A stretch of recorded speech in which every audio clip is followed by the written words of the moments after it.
Hello बच्चों, let's read the question.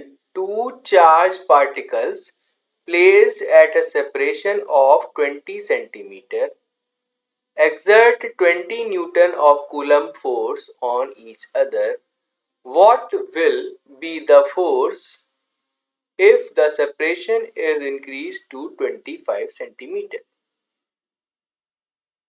तो इस क्वेश्चन में हमको दे रखा है कि यहाँ पर हमारे पास दो चार्ज हैं जो कि 20 सेंटीमीटर के सेपरेशन पे रखे हुए हैं.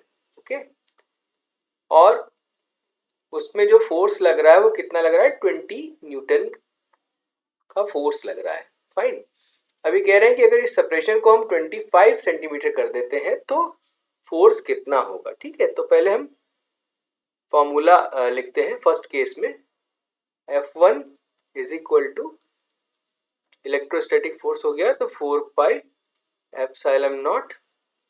दोनों ही चार्ज जो है वो सेम हम मान रहे हैं, तो Q1 Q2 is equal to क्या हो जाएगा? Q square upon R1 square. यहाँ पर R1 क्या है? सेपरेशन फर्स्ट केस में.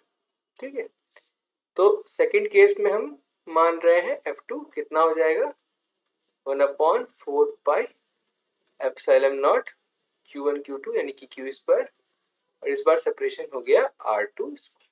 ठीक है, तो यहाँ से हम क्या ऑब्जर्व कर रहे हैं कि अगर हम रेशियो ले लें, this is equation number 2 and this is equation number 1.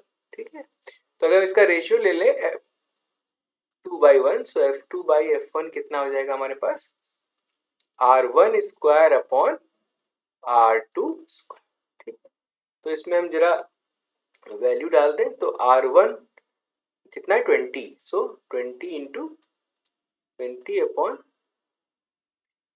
25 into 25. तो इसको 5 से कट कर दें. 5 4 जा 20, 5 5 जा 25, 5 5 जा 25 एंड 5 4 जा 20. तो ये कितना आ गया? 16 upon 25.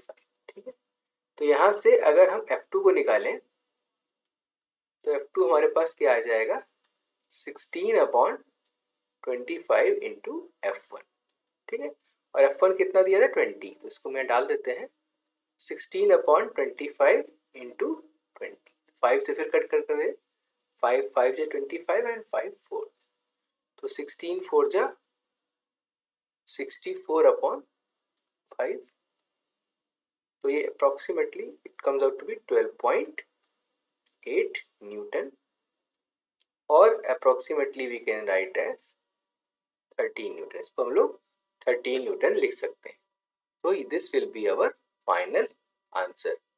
I hope you understood it well. All the best.